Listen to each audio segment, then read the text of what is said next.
આવો છો ત્યારે નેપાળ સુધીની તમારી આ સફરમાં અનેક ખર્ચ થયો હશે, તો તમારા પરિવારે આ ખર્ચ કેવી રીતે ઉઠાવ્યો?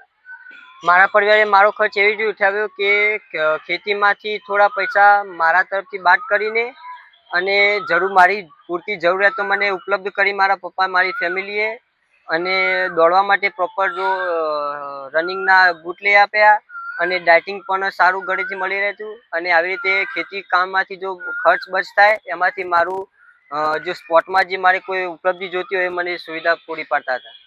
કોસા જેવા ગ્રામ્ય વિસ્તારમાં જ્યાં ગ્રાઉન્ડ લેવલની પણ સુવિધાઓ ઓછી હોય છે સામાન્ય રીતે ગામડાઓમાં, તો તમારો શરૂઆતની પ્રેક્ટિસ તમે ક્યાં કરતા હતા?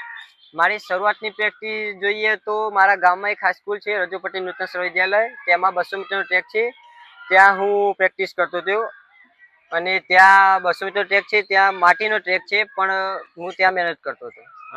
હાલ તમે ખેરવા યુનિવર્સિટી ખાતે ડિપ્લોમા મિકેનિકલ એન્જિનિયરિંગનો અભ્યાસ કરી રહ્યા છો, તો એન્જિનિયરિંગ અને સ્પોર્ટને કેવી રીતે મેનેજ કરો છો? એમાં વાત કરું તો હું 2 સેશનમાં સ્પોર્ટની પ્રેક્ટિસ કરું છું. સવારે 5 થી 6:30 સુધી, અને પછી 7 વાગ્યાથી કોલેજ જાઉં તો 4:30 વાગે ઘરે આવું, અને કોલેજ ત્યાં ભણતર લઈ અને ઘરે આવું, પછી 5 થી 7:30 વાગ્યા સુધી હું પાછી ફરી પ્રેક્ટિસ કરું છું. તમારી આ મહેનત અને સફળતામાં ગણપત યુનિવર્સિટી પ્રોફેસર અને સ્ટાફનું કેટલું યોગદાન છે? એમાં વાત કરું તો મારા જો પ્રોફેસર છે, મારો ગણપતનો સ્ટાફગણ છે, મારા સ્પોર્ટના જો કોચ છે, એ બધાનું ગણીએ તો એ મને પૂરી ઉપલબ્ધિ પૂરી પાડે છે.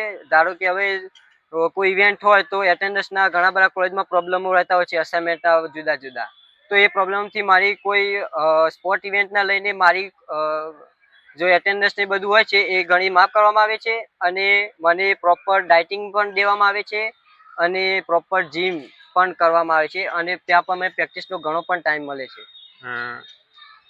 નેપાળમાં તો તમે ડંકો વગાડ્યો, હવે શું તક્ષને એશિયન ગેમ્સ જેવી મોટી ઇવેન્ટમાં જોઈ શકીશું અમે? હા, ચોક્કસ. હું તમને ખાતરી આપું છું કે આવનારા વર્ષોમાં હું ફરી પણ અધર કન્ટ્રીમાં ઇન્ડિયાને એશિયન ગેમ્સમાં અને ઓલિમ્પિક્સમાં ફરી એકવાર રિપ્રેઝન્ટ કરીશ, અને ઇન્ડિયાનું તિરંગો લહેરાવીશ અધર કન્ટ્રીમાં, અને ભારતનું ગૌરવ વધારીશ. આજની યુવા પેઢી જ્યારે મોબાઈલમાં જ રચી પચી રહી છે અને આ પ્રકારની રમતથી દૂર રહી છે, તો આ યુવા પેઢીને શું કહેશો? બસ એ યુવા પેઢીને હું એટલું જ કહેવા માંગુ છું કે મોબાઈલમાંથી બહાર આવો અને કોઈ આઉટડોર યા ઇન્ડોર સભી ગેમમાં પાર્ટિસિપેટ કરો, નાનામાં નાની ગેમ્સમાં, અને પાર્ટિસિપેટ કરીને રાજ્ય લેવલે યા તાલુકા લેવલે, ડિસ્ટ્રિક્ટ લેવલે કે નેશનલ લેવલે રમો, અને ભારતનું અને પોતાના ગામનું યા રાજ્ય જિલ્લાનું નામ રોશન કરો. તમને શુભેચ્છાઓ. હા, થેન્ક યુ.